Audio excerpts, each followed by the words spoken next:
I know this is right before lunch. All of us are hungry, but before we go and barge on the buffet outside, let me share some food for thought. To all the dreamers here who believe in the world of beyond boundaries. Today, I stand before you not as Khushboo Shah, the designer, but as Khushboo Shah, who is a storyteller of her own life. My journey, like yours, has been shaped by various boundaries. The boundaries we get from our parents, from the society, from our peers, and even ourselves. How we discover to go beyond these boundaries and find the true essence of our life is what's amazing. I belong from Calcutta, from a traditional Marwari family. By traditional, I mean traditional. From my round rotis to me sitting properly, everything was finely tuned. I lost my dad when I was 3 years old. I don't have much memory of him. My mother, she brought me up on her own. But on a lighter note, I had one less person to interrogate all my boyfriends. But when I needed somebody for a backup in an argument, I was all alone. So it was all her rules.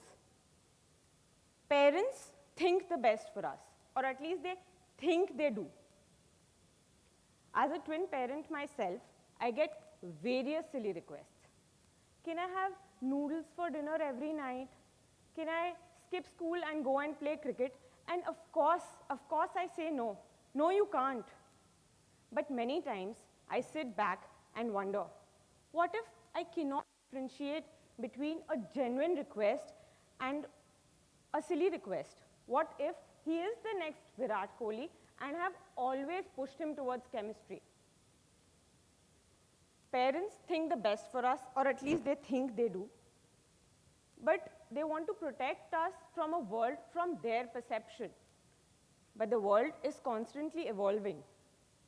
A parent's I won't let you do this or I won't let you do that stays with us forever. I'm sure all of you will agree to this.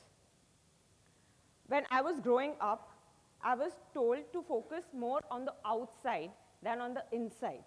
By outside, I mean my physical appearance.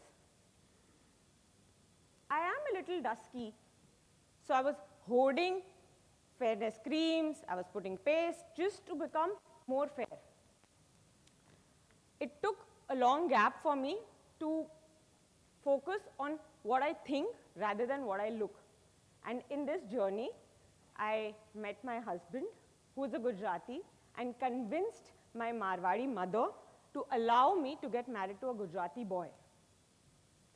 I got married when I was 20. I think I was younger than most of you here.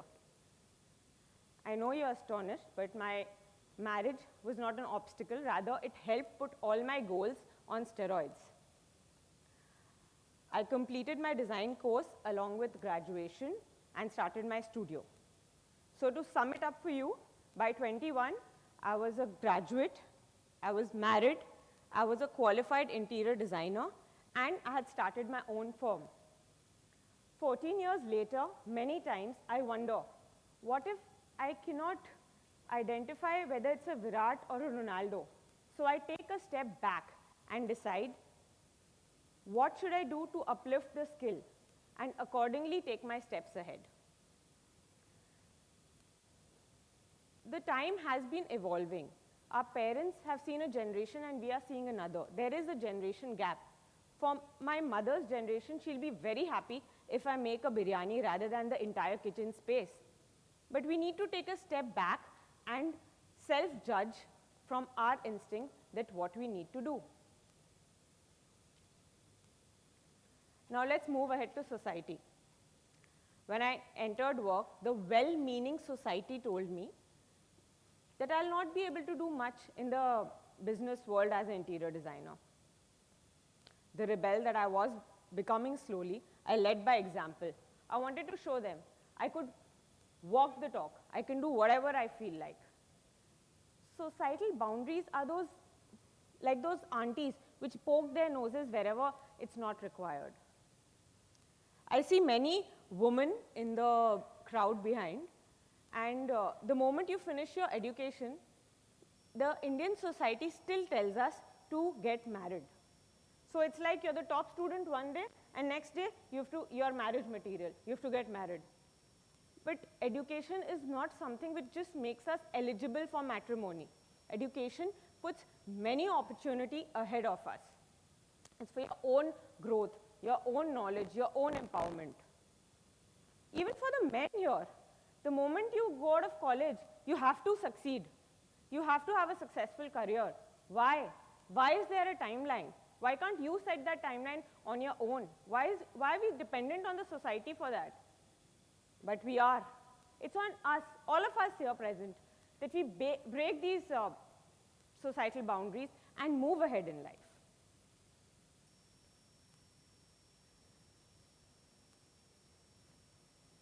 Society is always watching us, always creating judgments.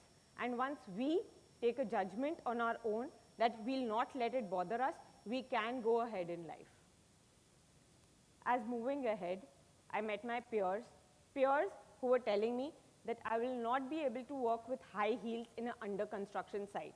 Now I knew high heels or sneakers, I could do whatever I want, wherever I want.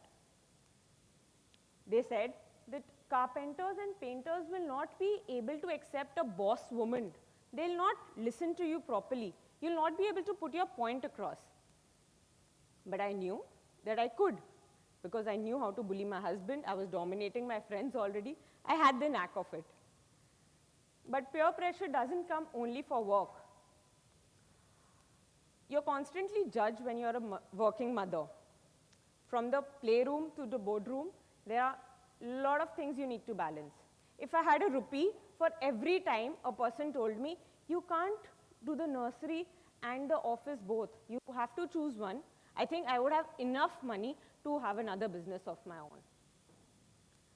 Peer pressure comes from other fellow moms also. I will tell you of an incident of my life. I was in the kids' Montessori. I was sitting with fellow mothers, and they all were discussing about their child's poop, what he does the entire day, and I was clueless. I didn't have any idea. And I sat there wondering, I am the very horrible mother, I don't know anything. All of these people know so much, what will I do? I should go and spend some time with my kids, know more about them.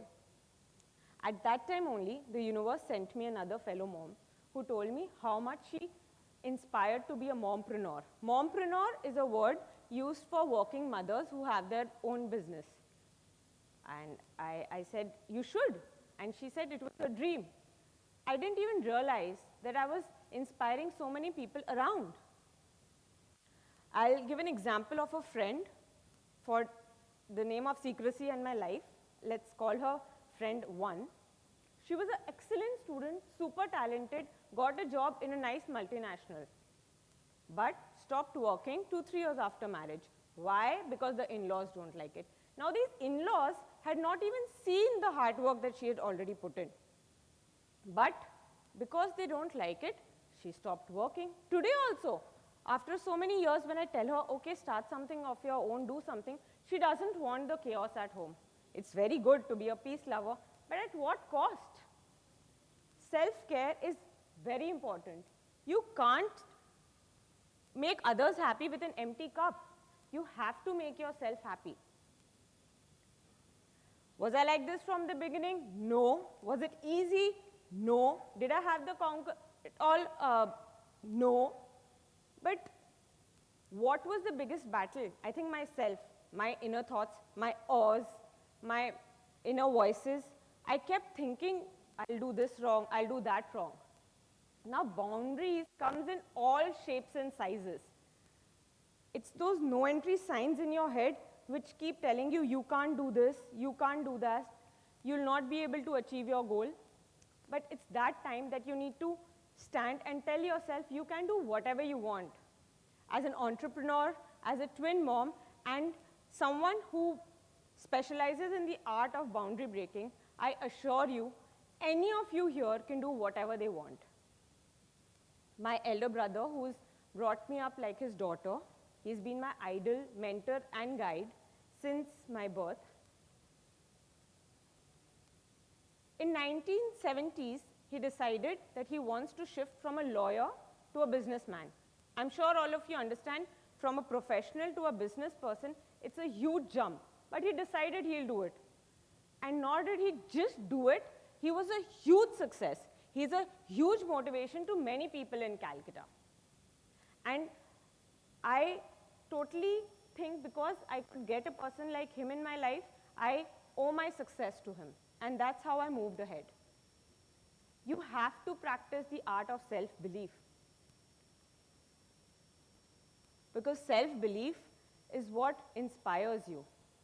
There will be situations, there will be uncertainties, and at that time, please tell yourself, yes, you can. That's what defines me as a person and as a designer today. All of you will complete college and go ahead to embark your own journeys. There'll be judgments, there'll be myths, there'll be situations where you'll not do what to do. You'll feel, I can't do this. Please remember, you can do whatever you want. Don't let anybody take your shine. It's your route. Sit on the driver's seat. Do whatever you want. These boundaries obstruct us. Instead, go ahead, cross the hurdle. I was told that I cannot make it in the industry. Today, I have an all-woman team as an answer to everybody who told me women can't make it in the industry. You think I didn't have boundaries? I had many boundaries for myself. But with every boundary that I overcame, I stepped my goal higher and higher and higher. If I can do it, so can you. I was just a scared, underconfident girl who didn't know what to do next. But just a little pocket full of courage and hopefully some talent, we can achieve whatever we want. So, sit back, think, what is the goal you want?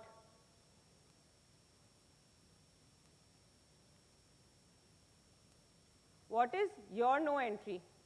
Take that no entry mark and barge right through it on your way to success. Thank you very much.